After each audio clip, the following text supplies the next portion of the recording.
walking through a funhouse night. When we got to the door of my room, I couldn't fit my key in the lock. My key was now the size of an anvil, and the keyhole no bigger than the eye of a needle. The only saving grace that night, when we finally got into bed, was that I was finally proud of my manhood and couldn't imagine anything getting bigger. Alive almost did not come out. Casablanca had taken a bath at a record called Best Moments of the Tonight Show, a double album that consisted of highlights from Johnny Carson's talk show.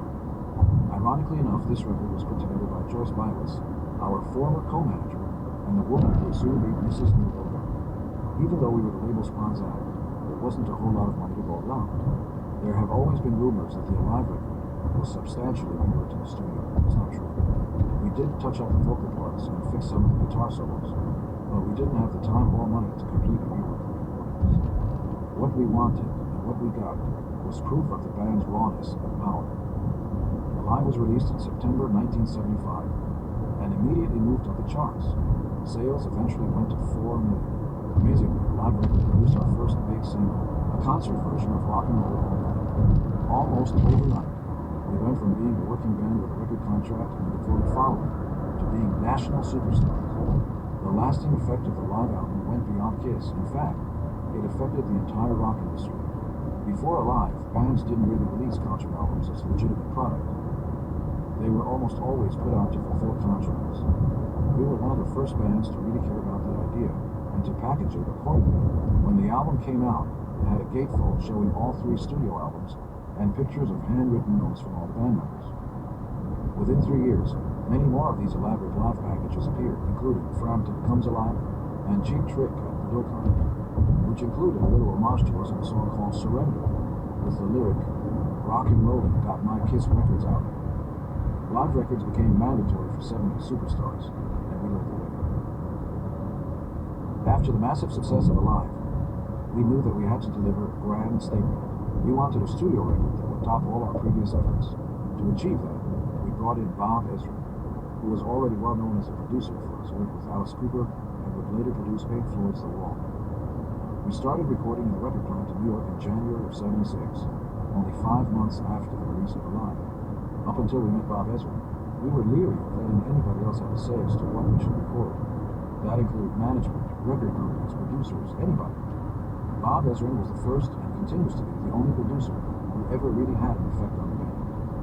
It's hard to say why we let Bob have so much control, but it's also easy. It wasn't about his track record. It's never about a track record. It's more about the fact that when somebody has an idea and can communicate that idea as effectively as Bob, they automatically command a certain respect. Other bands have stories about meeting with producers who teach them how to be professionals. Before these producers came along, they were noble savages, beating on their guitars and just hoping for the best. It wasn't like that with Kiss. We had known what we were doing since the beginning. Bob didn't make us go faster. In fact, if anything, he slowed the process down considerably. But it was the way he slowed it down that was impressive. At one point, I remember him stopping us in the middle of a rehearsal. "Okay," he said, "you guys know how to tune your instruments?" We were all self-taught musicians, we said. "Of course, here's how you tune them." He frowned. "No," he said.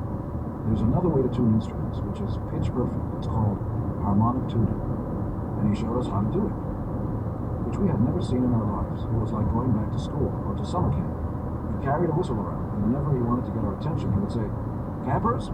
Every time we thought we had done enough to satisfy him, he would come at us with something else. In some ways, he was quite a disciplinarian. When he didn't think we were getting a hand on something, he would send us outside the studio. Paul and I were excited because we knew the experience was making the band better.